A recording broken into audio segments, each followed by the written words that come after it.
Hello and welcome to Real Hi-Fi Help. Well, today we're gonna transform bad gear into good sound because you've got me. So let me help you do that. And let's just say that you've got some harshness that you want to reduce, and you want the sound to be more clear and separated, and you want the volume to be more stable. I have a perfect solution for you guys. You might want to then consider going from a normal power bar to something like a Niagara 1 to 7,000 model. And the more you go up, the better it gets, of course.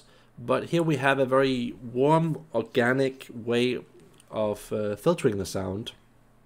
And they do a lot of good, these Audioquest bars. They aren't like the normal shit ones that you get that are like $1,000, 500 or $1,000.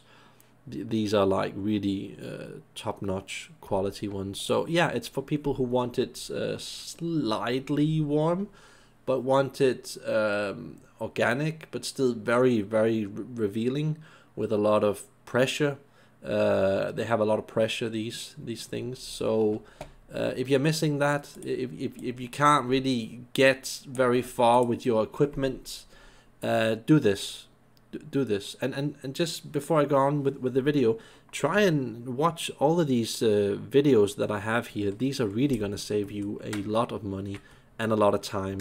So I'm not a perfect guy for making videos like Mr. Beast or PewDiePie that uses a lot of manipulation to get people to watch my videos, but there is a lot of good content that you guys should still stick on and get, because this is really going to save you a lot of time and money. So yeah, typically it looks something like this, these Audioquest boxes. Again, going from a regular power bar to this, huge difference. You just hear so much more in the music that you have, and you could waste 50, 100,000, 200,000 bucks on a system and still having saved that just by using a good power conditioner. A guy having a $50,000 system can easily beat a guy who has a run or a $200,000 system just by having a really good power bar, regenerator, whatever you call it, and some good power cables. You can, by the way, make them yourself. You don't necessarily have to buy them, just so you know. And yeah, we're getting deeper into this, okay? I'm gonna reveal the other alternatives that you have of controlling the sound. Now this is a slightly different type of sound, still in the same class. I would say this is more about being cool, being smart, and perhaps pairing this with this is the gear, perhaps pairing this with models that are more warm. So Macintosh tube sound, ear sound, maybe Jada sound, or especially Torhauge, which is an extremely warm tube sound. There you really want something like Gigawatts that really is good at cutting deep into the detail and suiting more the warmer type of sound equipment. That's my personal opinion. You can also make it on gear that is more neutral, that can also sound really good, but that's just my experience. And yeah, a lot like Audioquest, just different personality, I would say.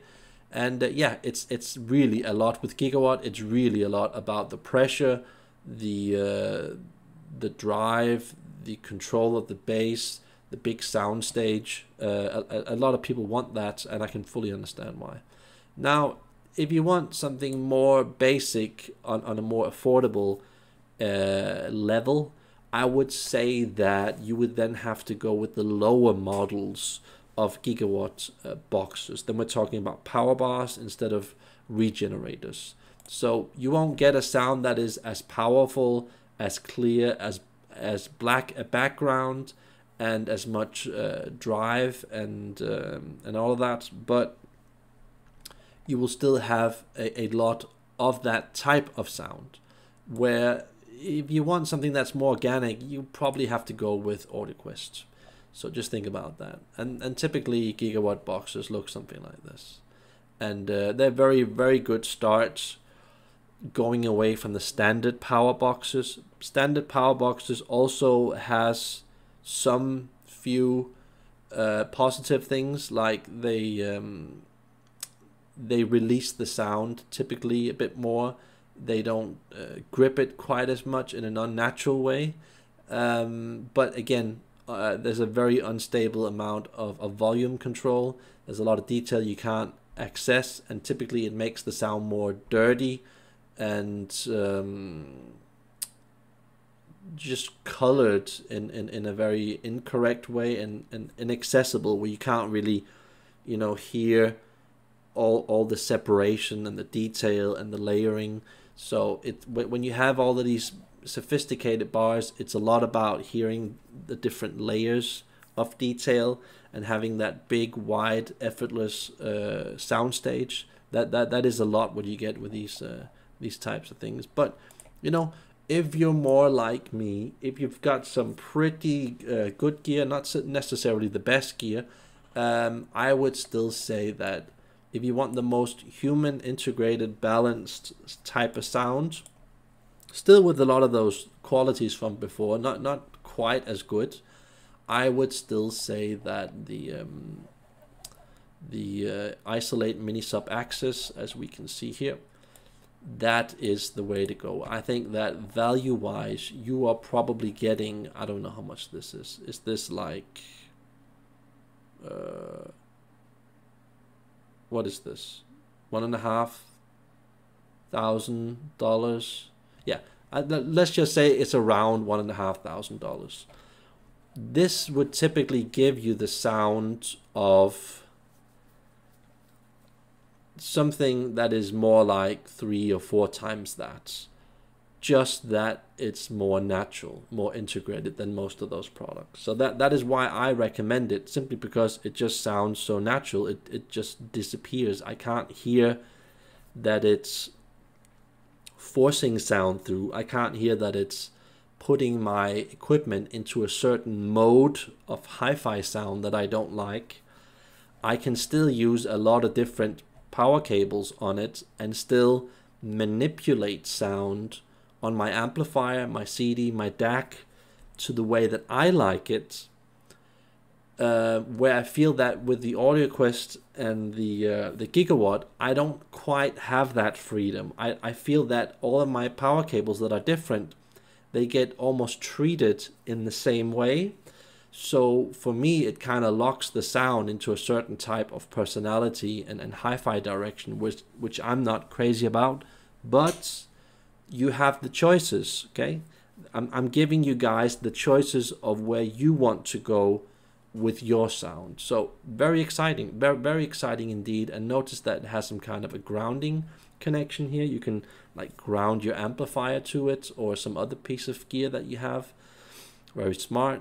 And yeah, there's no on and off switch with these, like some of the bigger models that you see, and I'm perfectly fine with that. So again, notice normal power connection here. You can of course buy some bigger Isolate models, and yes, they have a potential to sound a lot better, getting a lot more of that power and black background that you get with the other boxes. But I feel that it gets a lot more difficult when you're dealing with these special plugs, and this model here, it has a very normal plug that you can work with. So that is why I took this and not the bigger models. But here, now I'm over to a very different type of sound that I've heard quite a bit of times, and some people like this. I think personally, and a lot of my friends think, that this is a very dry, analytical, vulgar type of sound for people who are just really obsessed with detail. And they don't want a lot of that stuff that kind of glues things together and makes it human.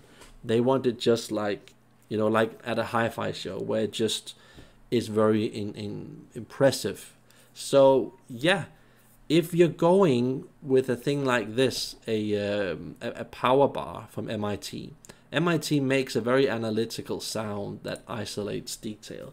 but I feel that it does it at the expense of it sounding natural. But I must agree with a lot of those owners that when you combine the MIT powerbar with the MIT cables, usually around at the mid-class MIT cables, where they get a lot better, I feel that we're still into a whole type of religion of sound that is still very consistent. So even though I'm not really into this type of sound, it's very consistent. It's very much a certain type of thing, like having a high quality vanilla ice cream. It's just very consistent. So in a way, yeah, it does some things that are extremely really cool and nice to listen to.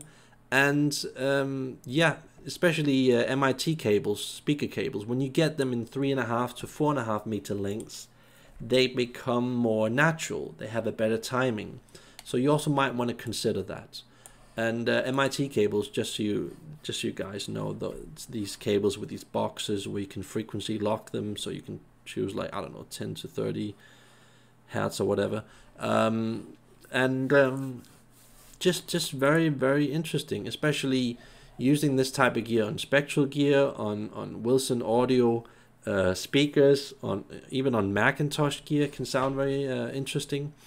And it's just, these are like priorities of sound that you just mentally have to figure out where you want to go. You could, in theory, make this sound really good. I know a lot of my friends have actually gone from this MIT sound over to Gigawatts, and then later over to Audioquest, and then later over to Isolate. So yeah, just very interesting, very different priority. So you have to consider all of these cables and boxes as a priority of showing you your music in your way that you find appropriate for your own personal taste. So let's just get on with it, so I don't get too technical here. And if you find that your sound is very empty, not very personal, lacking human touch, and it's just, there's something missing, you know, it just feels empty somehow, you might want to consider this so you don't have to buy some expensive gear. This is like a lower level compensating way of dealing with sound. A lot of people owning some cheaper equipment, mid-class or pretend hi-fi equipment, they might only have a very little amount of money at their disposal, and yes, you can then use a circuit breaker like AHP, which changes the sound quite a bit. It makes the sound more digestible. It gives it more of a bassy type of sound with a lot more drive and thumpiness.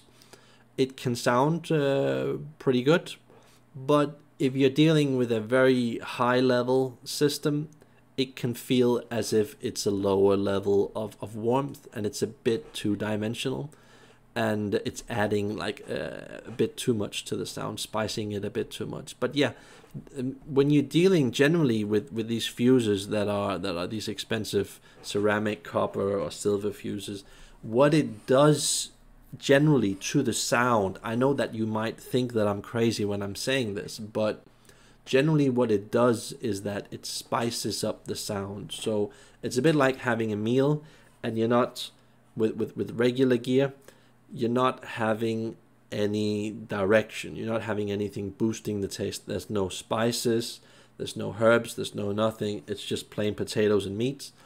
And basically what you're doing with this, you're like adding gravy that has a lot of salt in it. It's maybe a bit peppered up and stuff like that. So you get like this taste, this personality, this where it settles and it goes in a certain direction that for most people they will consider this to be like a blessing, making their crap equipment suddenly sound like a higher model. And yeah, again, just to give an example of this, this could be a lot like going from an older 1980s Macintosh amplifier that is a bit harsh and unevolved in sound, going into a newer type of Macintosh amplifier that is perhaps not from the 1980s, but let's just say around year 2000. It could give you just a bit more flavor, just a bit more warmth, just a bit more personality, and yeah, you should definitely consider having this and a regular plug next to it with a dedicated group for your hi-fi equipment. Then you can change between those two, and then you can mentally figure out, okay, I like it in this more basic way, or maybe I like it in this more boosted way. I know a lot of people who have this, and for 6 months they're just going to listen to the regular stuff with a dedicated circuit breaker that is just regular crap $1 or $2 circuit breaker. And then after that, they're going to listen half a year to this here, which is a lot more bass rich and comfortable. And it will make you feel as if you have two different amplifiers that you're changing between, like a transistor amplifier and a tube amplifier. So I recommend that a lot of people have this, because this is a tool for you to just have totally different priorities of sound that each sound cool in their own way. So yeah, try that if that's possible. So you also might want to consider fuses from, you know, AHP, like this company, or Hi-Fi Tuning, and when you're going with silver fuses, what it does, these copper fuses, they create a warm type of sound that could perhaps shut in the image a tiny bit. It could make it a bit slow and a bit heavy, but then you can just use the same circuit breaker here with a different fuse, put a silver fuse in it, and suddenly you've got a sound that is more clear, more punchy, more aggressive. And yeah, I have that solution, and it's quite fun to play around with. But yeah, once in a while, I also like to just listen to a normal circuit breaker. So it gives me the feeling that I have 3 different amplifiers that I can use on my system. And why don't you want to do that? I mean, this costs so little to set up. Get your technician or electrician or whatever it's called, get him to set up different types of circuit breakers with different in-wall cables, with different inlets. It's like having, I don't know, 3, 5, 4, 6 different amplifiers that you can use. It's almost like cheating. So why not do it? And if you're into a type of what's it called, transistor gear that sounds a bit thin and mechanical, you might easily want to consider Cardas cables, just because they're usually more warm and forgiving in sound, and just has more bass, and a lot of not so good gear is lacking that. So yeah, you also might want to consider actually doing the opposite, and then just going with MIT cables, because MIT cables is the total opposite of Cardas cables. Just remember that the very bottom models of MIT cables usually are a tiny bit warmish, simple, and confusing, so that they don't represent MIT cables very well. Like a lot of other brands have a lot of lower models that don't represent that brand's type of sound. So just know that you usually have to go with a slightly bigger MIT cable to get that more analytical, more solid type of sound. So of course, with MIT cables, they're very analytical, and it's all about wide soundstage and having this easy sound coming out, so it doesn't overwhelm you with harshness. And it's just about detail, you know, an analytical detail information. And Cardas is more about, I would say, more about the music. So yeah, that's for you guys to decide, whatever you want to do. And this is very important. This is very important that I mention this, because a lot of people find that Macintosh gear is held back by fancy power regenerators. And I have to say that a lot of those people are right, because a lot of normal power regenerators limits dynamics. So yeah, they are easily right. But the ones that I have suggested, Isolate, Gigawatt, and Audioquest, those are like the best ones that don't do that. And but still, again, you want to hear a regular power bar, what it does to the sound, and you want to compare it with like the boxes that I've you know, showed in this video. Just do that. You know, you for yourself have to find out what it is that you prefer. So that's up to you. I'm not here to force you to do anything. So yeah, you also want to consider, especially with transistor gear, that you use Furutech power plugs on every link, and not just on every link, but it's pretty much the same type of Furutech power plugs. So that could easily help stabilize the sound and creating, I wouldn't say an illusion, but creating more sound depth, creating a better timing, just making everything fit a lot better than having these cheap plugs, cheap cables, whatever. So yeah, also, like I said before, dedicated group as a minimum. With almost every gear on the market that you own, you want to give it the proper amount of power and focus and control.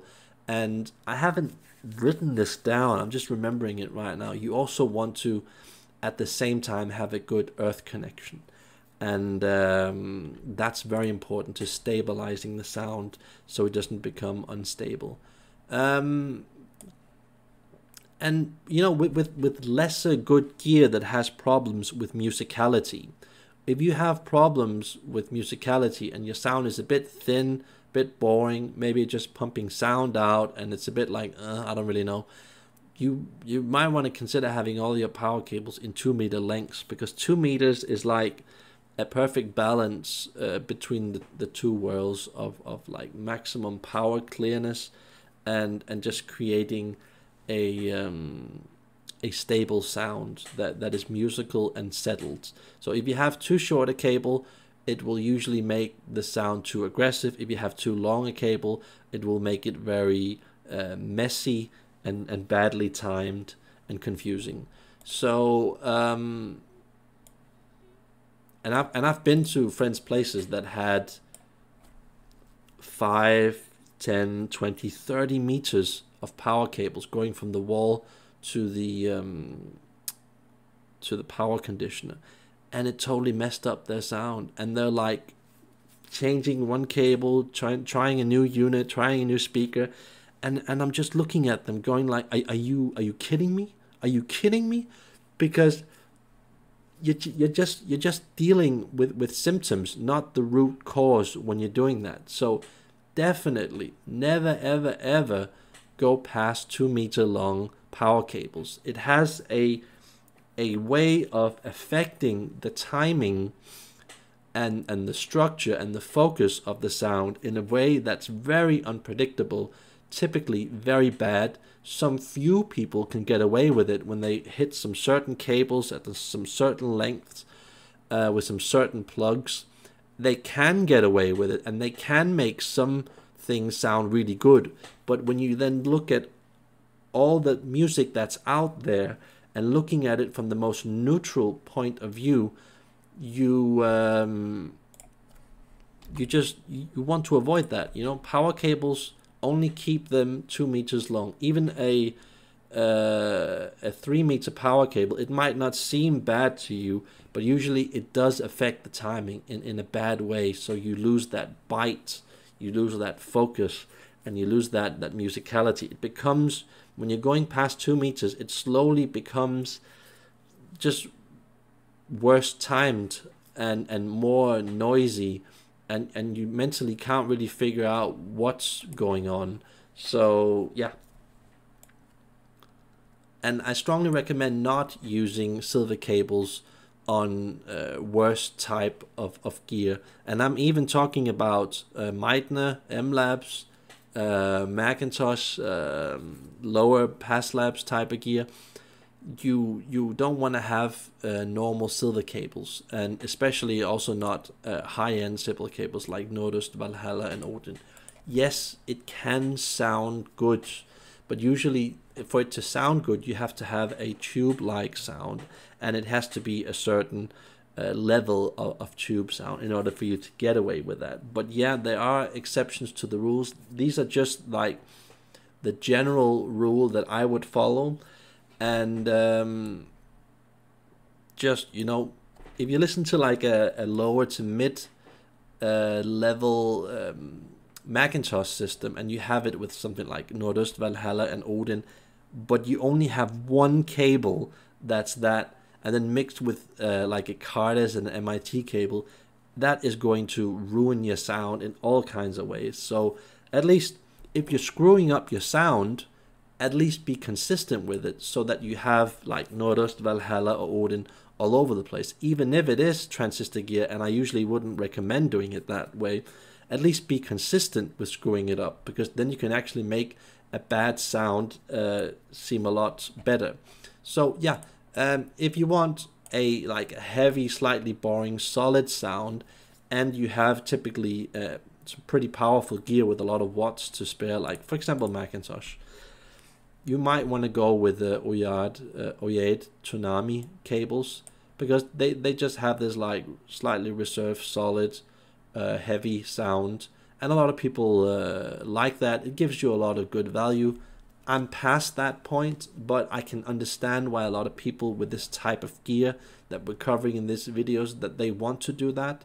So also know that Oyed 079 plug is a really good plug this here. It's probably the best gold plug I've heard on the market, and Furutech still make a pretty good gold plug with the market, but just make sure that it's an authorized seller that you're buying it from. So many of my friends have bought counterfeit Oyed products because they were sure that it was the right thing.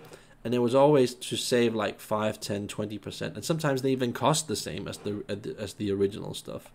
But so many of these plugs are counterfeit. So many Furutech NCF plugs at the top. So many other plugs, Cardas plugs, Vandenhul plugs, even, let's just say, audio note cables.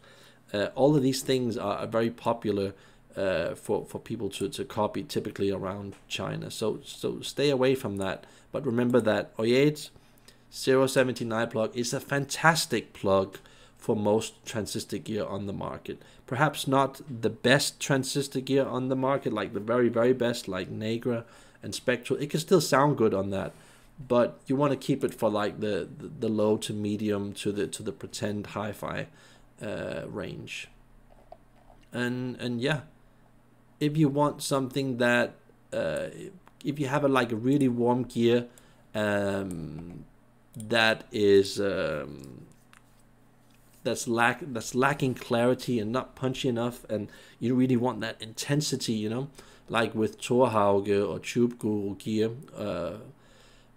then you want an awesome starter plug like the 029. Oh yeah, missed that one. This is like pure coffee enema mode. This is like this is really going to put a lot of punch, clarity, intensity into the sound. This could be really awesome, but this could also be like going to war with a lot of equipment. If you have like a really bad cable combination and you use it on certain type of equipment, that's just not gonna like it a lot. So this is like a very religious type of plug, I would say, that goes in a very certain type of direction. So a lot of people will I would say a few people will find this amazing, this plug in the right combination, but also some people will think that, like, my God, this just too intense, too much. So yeah, it's the basic plug that they make. I think it's like 100% brass or something like that. Fantastic plug, fantastic, absolutely fantastic value. But if you want something that does kind of the same, but is a lot more natural, a bit less intense, but better integrated, and just a higher level of warmth, like almost the highest level of warmth, I would say, that OE8 makes. I would say that the 037 plugs are just like godly. Those are almost like the best plugs in hi-fi on planet Earth, for power plugs, particular. But you wanna keep this plug away from generally a lot of transistor gear, especially bad transistor gear and bad cables. Also the 029. I mean, that's really like pure attack mode, and it's so you need it for certain type of equipment that's just really overly warm.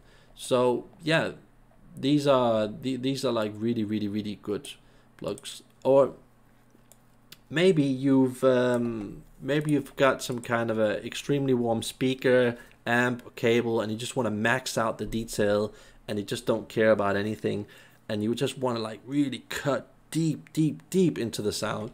Then you got to go with the 004 plugs. Those are like ridiculously detailed. Those are probably the most detailed plugs I've ever heard in my life, but at a high level. And of course, the more expensive M1 F1 from OE8 will of course be the same type of sound, just more stable, slightly more warm. But these two plugs are just insane. You guys should at least try and listen to them on different pieces of gear. These are just like remarkable structure, 3D movement, remarkable detail, just crazy. But again, you need some crazy good gear to control them, or some really extremely warm gear. Yeah, like I said here, yeah. But yeah, Furutech generally are plugs that are opposite of OE8. They go in a direction that is more forgiving, more of a lower level warmth, and where it's more about the isolated details and not so much about gluing the details together and making it like truly natural and having like a truly authentic violin experience or guitar experience. It's more about helping the sound a bit more. So yeah, you wanna consider using Furutech plugs in general, just to help the gear. But yeah, of course, when you're dealing with Furutech plugs, when you're going from the lower levels to the higher levels, the higher you get up towards the models, the more it's about the structure, the detail, the coolness. And the lower levels is more about catching the sound a bit more, keeping it a bit more safe and reducing harshness, but still providing pretty good layering. So these are just like my personal opinions, like I've written here. And yeah, is there something wrong that you can't really put your finger on? It's something that you feel is just not right, and I've had that several times, and I always came back to this plug here that I feel everybody should own, because it's just a magical plug that you have in your wall. And if you compare this to a normal wall plug in the wall, the normal wall plug would be very harsh, very numb, very unsophisticated, lacking personality, just bad in a lot of different ways. But this plug here, pretty expensive, or the more rare model SWXO Ultimo. These are the two plugs that I only recommend in hi-fi wall plugs. I've heard from a friend that the Wattgate silver wall plugs are good. Also the Wattgate silver, I think it's 350 models, are the only really good Wattgate plugs. They have fantastic stereo imaging. So not just wall socket plugs, but also power plugs. Those are like the two only what gate plugs that I recommend. And I heard from a friend that recently got mine, who is testing them right now, that they're just fantastic with stereo imaging and music reproduction, and a certain type of depth that a lot of these Furutech plugs just can't deliver, that are a lot more expensive. So yeah, you guys need to know that, because those are like the real secrets that a lot of people will say is snake oil. A lot of people will say these things are snake oil.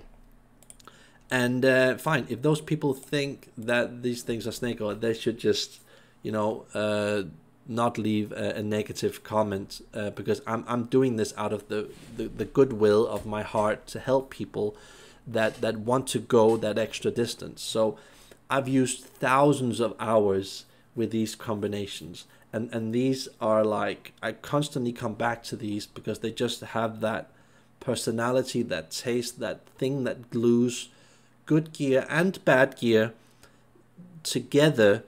So you need these pieces of information for really good sound. So yeah, we've got the Cardas in-wall cable. Again, fantastic, forgiving, warm sound, a lot of pressure, a lot of bass. Yeah, the sound is perhaps a bit two-dimensional compared to the gigawatt one. The gigawatt in-wall cable is more clear, more 3D, more neutral, but also more revealing. So if you don't have really good gear, it could be a bit of a problem. But you know, if you're going with gigawatt or Cardas in-wall, they both sound fantastically great with these in-wall plugs here. And what was it called? Yeah, this here, and like this here, which is basically the O8